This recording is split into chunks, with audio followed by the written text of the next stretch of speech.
Terceira questão. A teoria crítica de currículo nos anos de 1980 no Brasil compreende duas vertentes que caracterizam a produção pedagógica brasileira da época. Quais sejam? Ó, pessoal, teoria crítica. Nessa questão, eu vou citar alguns livros muito importantes para toda questão de concurso, até para a formação docente também. Você pode encontrar todos esses livros que eu falo, você pode encontrar em qualquer biblioteca, sebo, algumas bibliotecas online, de graça por aí, certo? Mas se você quiser comprar algum desses livros, usem o meu link que está aparecendo aí, que você consegue ajudar aqui o canal, beleza? Então vamos lá, pessoal. A gente vai falar agora de teorias, beleza? E aí que nós temos diversas produções acadêmicas sobre as teorias educacionais. Uma delas, que é a que eu vou falar nessa questão, é a obra Escola e Democracia, do professor Demerval Saviani, certo? Tá aparecendo aí na tela. Uma outra obra que você pode encontrar também é a obra didática do professor José Carlos Libânio, beleza?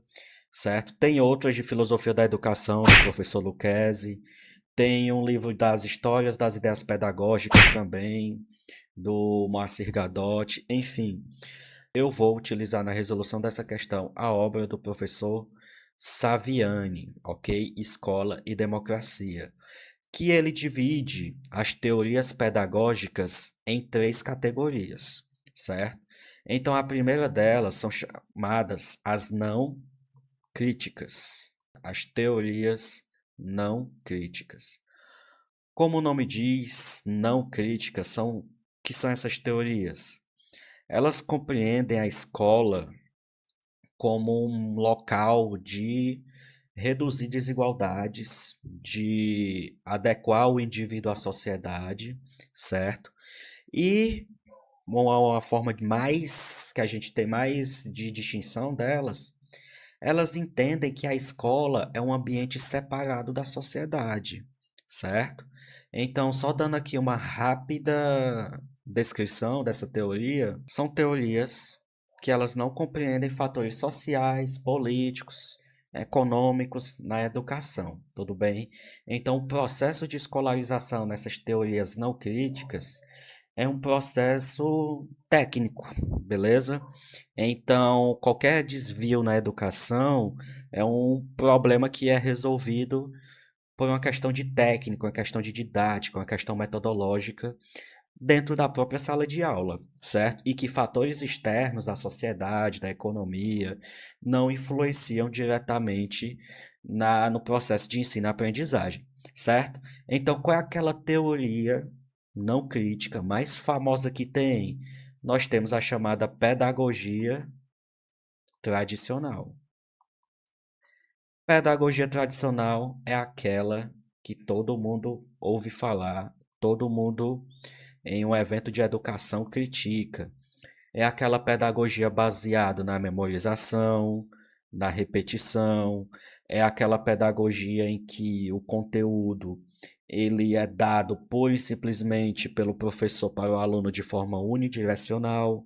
O aluno ele não tem um papel ativo ou um papel de contestação, certo? Um papel que ele atue para além do que é dado em sala de aula, certo? É um conteúdo pouco contextualizado, certo? E aí que na pedagogia tradicional, o professor, detentor do conhecimento, é aquele que transmite os conhecimentos da humanidade, das ciências para o aluno, tudo bem? E todo mundo já deve ter ouvido aquela anedota. Professor, onde é que eu vou usar isso na minha vida? Aí o professor fala na prova, e a prova faz parte da sua vida, certo? Então a pedagogia tradicional é aquela que todo mundo conhece, aquela lá do professor Girafales. Beleza, pessoal? Próxima teoria não crítica, bastante conhecida, é chamada de escola nova. A escola nova, ela tem um redirecionamento de toda a importância que a pedagogia tradicional dá para um outro destino, certo? Então, enquanto a pedagogia tradicional, o professor, ele é aquela figura dona do conhecimento, na escola nova, o professor ele é só um agente facilitador, certo? Enquanto que na pedagogia tradicional o foco é o professor com conteúdo, na escola nova o foco é o aluno, beleza? Enquanto que na pedagogia tradicional é priorizado o cognitivo, a memorização, os cálculos, na escola nova é priorizado o emocional, o psicológico, certo? A motivação dos alunos, o interesse deles. Então, a escola nova é aquela escola que prioriza o aluno está no centro do processo pedagógico. É, toda a ação pedagógica é guiada pelo interesse do aluno e o professor ele é só um agente facilitador nesse processo. Tudo bem.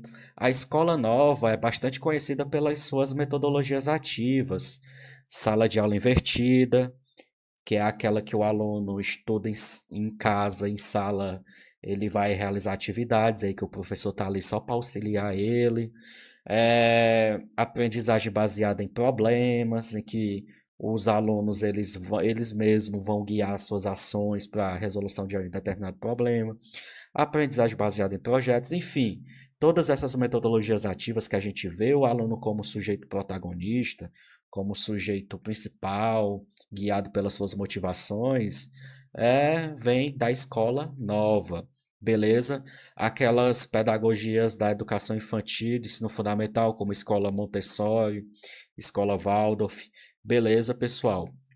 Então, apesar de serem abordagens totalmente diferentes, essas duas abordagens pedagógicas, essas duas teorias, elas não compreendem a totalidade da escola, beleza? Elas veem a marginalidade de uma forma diferente. Enquanto a pedagogia tradicional, por que que o aluno não aprende? Ele não aprende porque ele não se esforça, porque ele teve a mesma aula, fez a mesma prova de um aluno bem-sucedido, mas ele, como ele não se esforçou, a nota dele é baixa. Na escola nova, quem é o aluno marginalizado? É aquele que não se adequa a essa dinâmica de ser o protagonista, a essa dinâmica de construir o próprio conhecimento, certo, pessoal?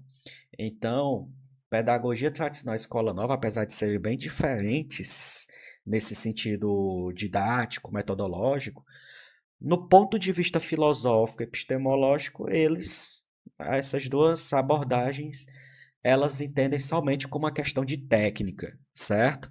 Enquanto a escola nova, se o aluno não aprender, o professor vai usar outra metodologia, vai utilizar outro, outra abordagem, certo? Na pedagogia tradicional, a gente tem bastante o foco no conteúdo. Na escola nova, a gente tem bastante o foco no interesse do aluno, certo? Então, na escola nova, o conteúdo, já que se não for do interesse do aluno, ele não aprende, certo? Ele não precisa aprender.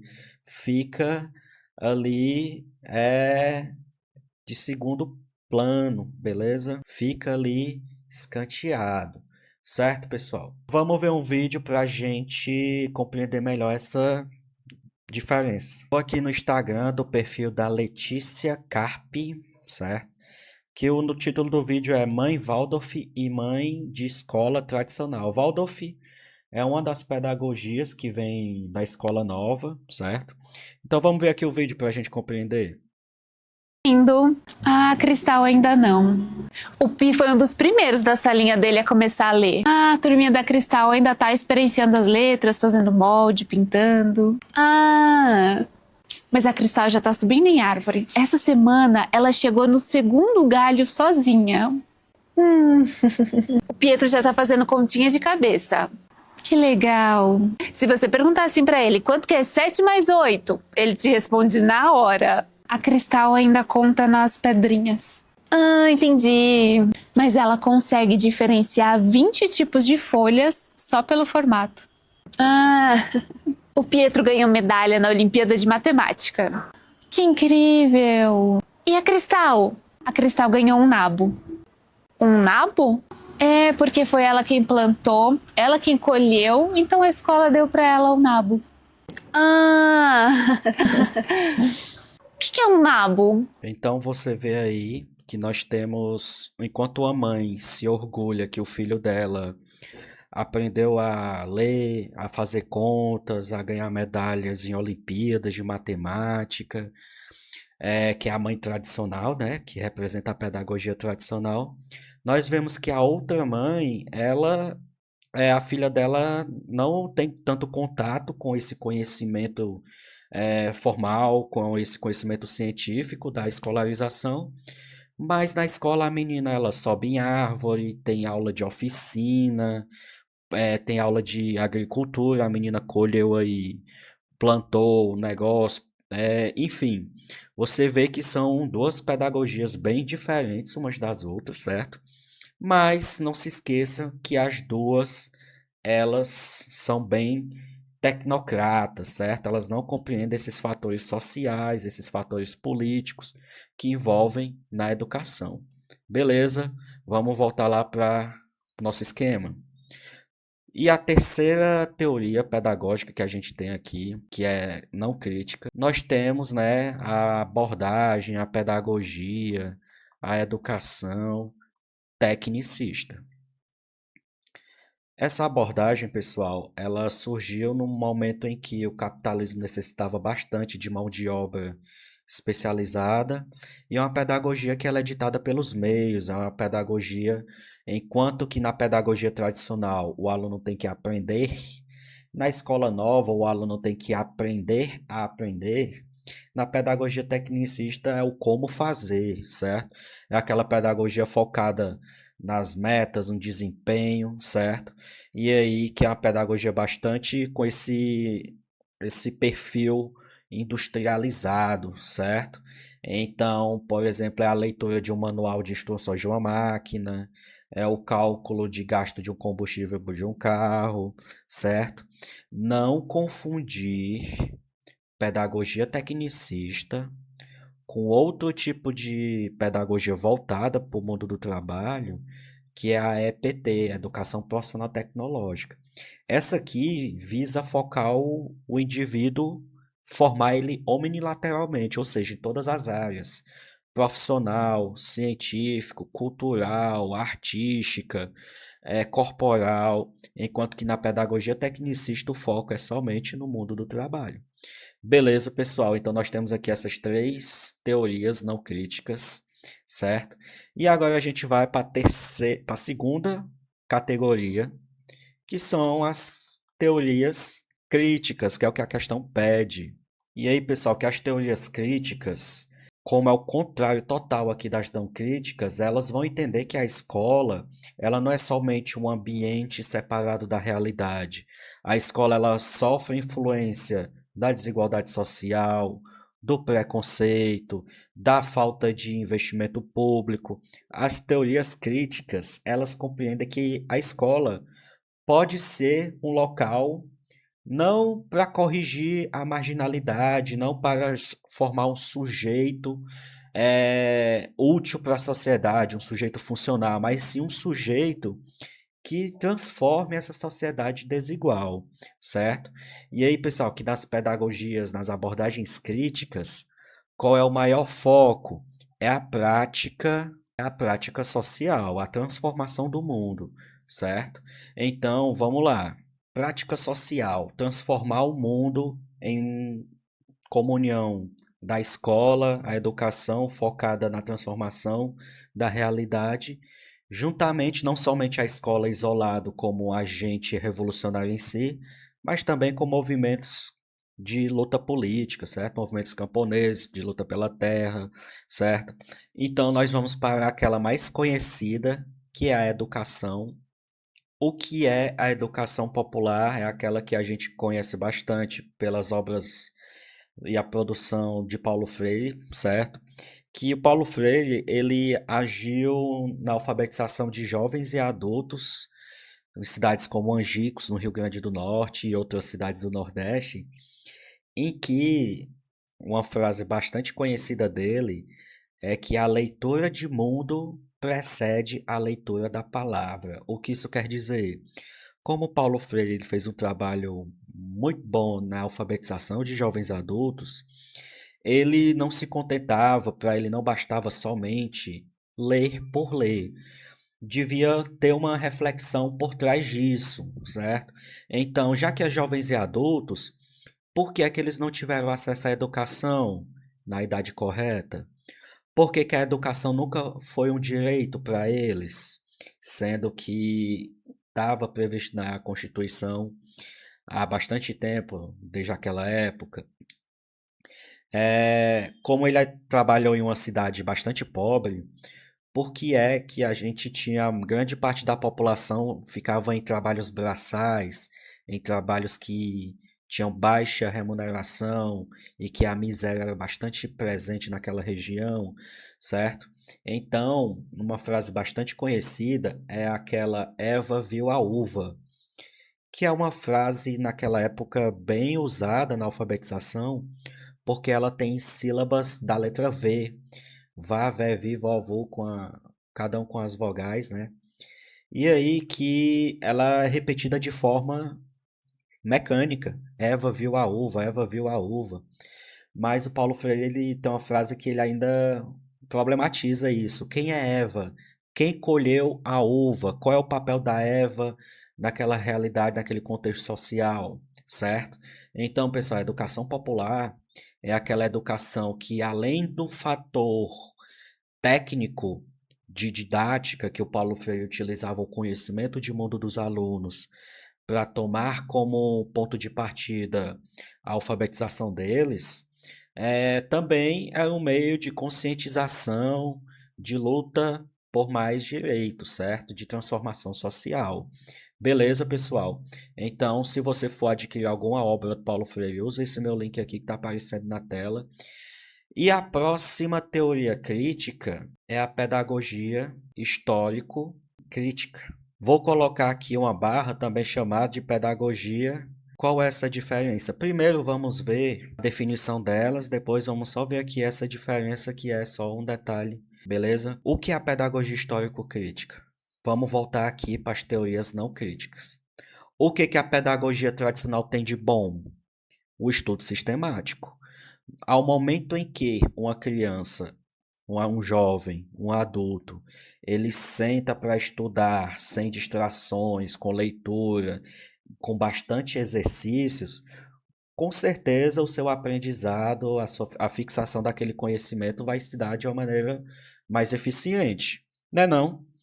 Não é não. Você está sentado aí para resolver questão de concurso. Quanto mais questão de concurso você resolver, na hora da prova, mais fácil vai ficar, né não?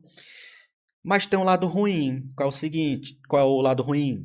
O lado ruim é porque a pedagogia tradicional é a crítica. Ela não experiencia uma mudança de mundo. Ela não experiencia uma visão para além do conteúdo como uma forma de transformação social. E o aluno, ele fica acostumado a só sentar na cadeira, ouvir sem questionar, certo? Então, a pedagogia tradicional, ela tem essa coisa boa do estudo sistemático. Na escola nova, ela tem uma coisa boa que é o seguinte: os alunos eles têm um certo protagonismo, eles têm uma certa ação, eles não ficam somente sentados e ouvindo. A pedagogia histórico-crítica pega a melhor parte dessas duas pedagogias aqui, certo? Por que aqui tem esse nome prefixo aqui histórico? Porque vai utilizar todo o conhecimento histórico produzido pela humanidade, das ciências exatas, das ciências biológicas, das ciências humanas, das linguagens e códigos, certo? Mas com foco também na transformação de mundo, certo? Você tem o professor ensinando o conteúdo, ministrando de forma sistemática, o incentivo do aluno a repetir, a ler bastante, certo? Mas também o aluno também vai ter uma certa ação depois da transposição do conteúdo. Tudo bem, pessoal? Então, para que é que serve a escola? Tem um texto muito importante, agradecer a minha professora Yael de Souza, do curso de Pedagogia da UFC, que é um artigo excelente. Para que é que serve a escola? É o nome do artigo. Tá aparecendo aí na tela. Se você colocar no Google para que serve a escola de Michael Jung, aparece, é muito fácil de achar esse artigo. Para que é que serve a escola, pessoal? A escola é um lugar para você aprender bordado. A escola é um local para você aprender a fazer bolo de pote. A escola é um local para você aprender a fazer brigadeiro, a fazer agricultura, a trabalhar numa oficina. Todos esses conhecimentos são conhecimentos que já estão presentes na sociedade. Então você pode aprender a fazer bolo de pote em casa com o vídeo na internet, aprender a marcenaria com um artesão, certo? São conhecimentos que estão presentes na sociedade, mas física, química, história, geografia, que são conhecimentos bastante importantes, conhecimentos que levaram séculos para serem consolidados, lapidados, esses conhecimentos eles não estão presentes tão facilmente na sociedade. Então a escola ela serve para justamente fortalecer esse conhecimento e que o aluno, após a sua formação, ele pode atuar em alguma área de seu interesse ou então não atuar, certo? E aí, pessoal, que isso aí a gente vê uma problemática muito grande na profissão de professor, que são professores que nesse novo ensino médio, nessa deforma do ensino médio, fizeram a gente dar aula de cultura digital, aquelas eletivas inúteis, o que está rolando por aí, a história das ciências no cinema, enfim, educação, formação profissional, práticas integradoras, enfim. Todas essa baboseira que a gente vê aí no novo ensino médio são conhecimentos que não agregam na formação científica do aluno. São conhecimentos que ele pode muito bem adquirir facilmente na sociedade fora da escola. Tudo bem, pessoal. A pedagogia histórico-crítica, ela resgata justamente o papel que a escola tem que ter de ser um local de produção, de exercício, de renovação do conhecimento científico, certo? Um local também que vai ter o protagonismo do aluno, focado também na transformação social. Beleza, pessoal? Amo demais essa pedagogia histórico-crítica. Inclusive, o livro do Saviani tem um livro homônimo, Pedagogia Histórico-Crítica. Mas antes de você ver esse livro, é melhor você ler o Escola e Democracia, certo?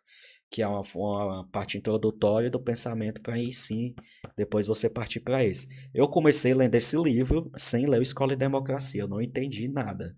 Entendi pouquíssima coisa. Aí eu fui ler Escola e Democracia e depois parti para isso, o entendimento ficou bem melhor. O que é essa crítico social? Essa pedagogia histórico-crítica é mais o termo filosófico, o termo epistemológico dessa abordagem, certo? A crítico social é mais como fazer, a parte didática. Crítico social é citada pelo Libânio, certo? Então, beleza, pessoal, deu para entender as críticas. Agora vamos para a terceira, para essa aula ficar completinha.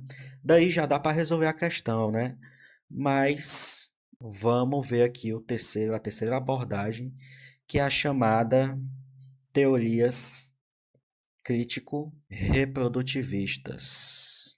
O que são essas teorias crítico-reprodutivistas? Ó, pessoal, de uma forma bem resumida, eu vou colocar aqui entre aspas, a escola oprime. Beleza? Como assim a escola oprime? Enquanto essas teorias não críticas aqui viam que a escola era uma forma de corrigir desigualdades, corrigir marginalidades, nas crítico-reprodutivistas, ela diz que a escola produz as desigualdades sociais. Como assim produz as desigualdades sociais? Como assim a escola oprime? Como assim a escola é ruim? Crítico porque elas entendem que a escola ela é um local que sofre influência do sistema capitalista, que é um local de desigualdade social, e reprodutivista, porque a escola ela reproduz a opressão do sistema capitalista também. Qual é a melhor forma da gente entender isso? Um álbum de uma banda de rock lá da Inglaterra, tenta adivinhar aí, bastante conhecida, e aí que esse álbum, até o nome dele já diz muita coisa sobre isso, que é o álbum The Wall da banda Pink Floyd. Então, ó, o álbum The Wall tem uma música bastante interessante, tem até uns clipes. Depois você dá uma olhadinha aí no YouTube, eu não posso colocar aqui, senão eu perco a chance de monetizar esse vídeo. Que é Another Brick in the Wall, outro tijolo no muro, certo? E aí que bora ver aqui um pouquinho da letra da música, depois a gente vai ver umas cenas do clipe. E aí que a música é bem legal, que mostra um coro, as crianças cantando We don't need no education. Nós não precisamos de nenhuma educação. We don't need no thought control, ou em inglês bem dizido. Nós não precisamos de controle mental. No dark sarcasm in the classroom, sem sarcasmo na escola. Aí repete bastante essa parte. Hey, teacher, leave the kids alone. Ei, professores, deixem as crianças em paz. All law is just another brick in the wall. No final de tudo, é só mais um tijolo no muro. E aí, pessoal, o que isso quer dizer? O que isso quer dizer? Se você for olhar na capa do álbum, mostra essa imagem aqui, ó. Professor, esse ser bem pontiagudo, esse arquétipo aí bem vilanesco, empurrando as crianças na escola, e a escola como se fosse um moedor de carne. Eita!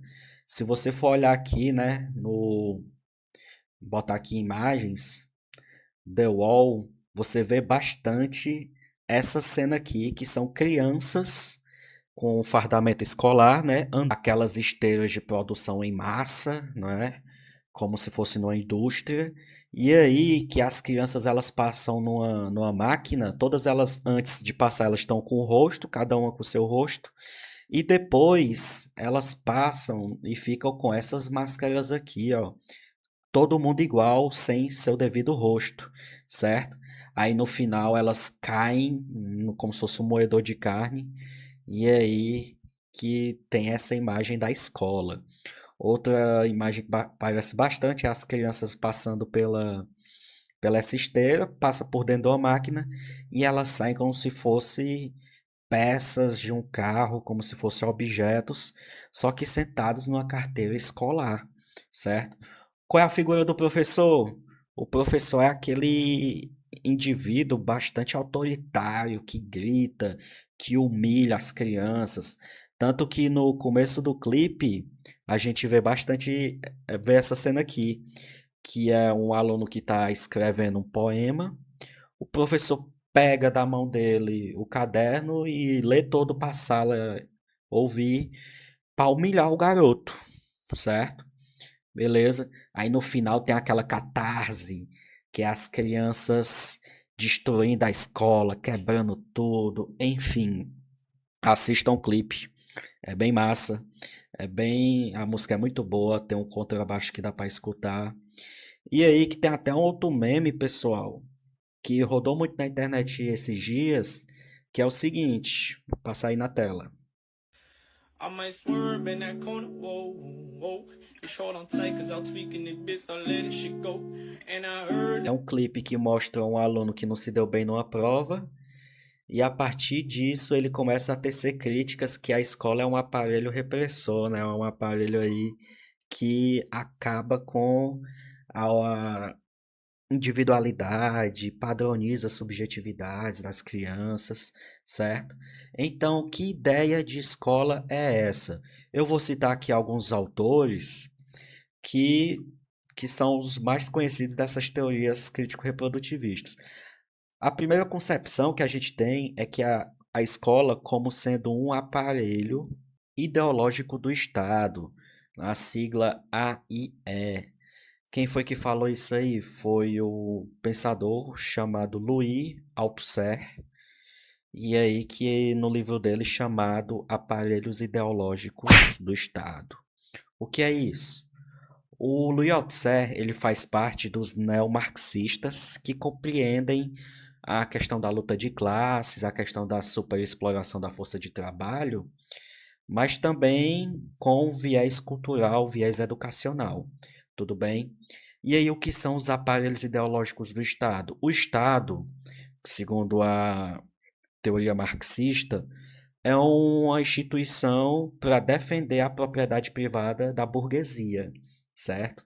Então, o Estado, ele serve para proteger o grande burguês, beleza?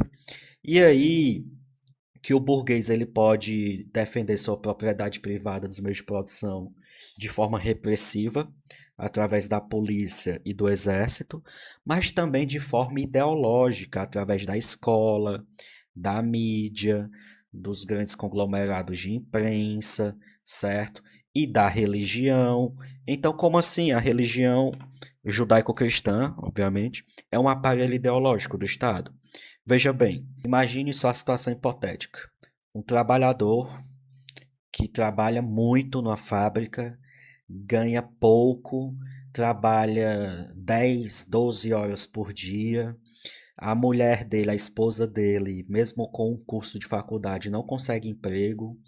O filho dele não consegue escola, tem muita violência, o banco cobra taxas de juros cada vez mais altas. E aí que esse trabalhador ele está sem perspectiva de vida. Esse trabalhador ele está muito, muito, muito descontente com a sociedade. Ele vai para a igreja judaico-cristã, católica, evangélica, enfim. Ele escuta do líder religioso o seguinte: o mundo é um local de pecado, porque o ser humano é um ser pecador. Então, no mundo sempre vai ter coisa ruim. No mundo vai ter violência, vai ter pobreza, vai ter guerra, vai ter exploração do homem pelo homem. Por quê? Porque o ser humano é um animal pecador. E não porque existe uma classe social que explora o trabalho de uma classe mais baixa, concentra toda a riqueza e o que sobra a classe trabalhadora tem que disputar entre si, certo? Então, esse trabalhador, ao escutar isso, ele vai saber que existe uma coisa melhor esperando por ele, mas no reino dos céus. Ele vai lutar por moradia? Não vai. Ele vai se envolver com um movimento operário? Não vai, porque é baderna, é pecado.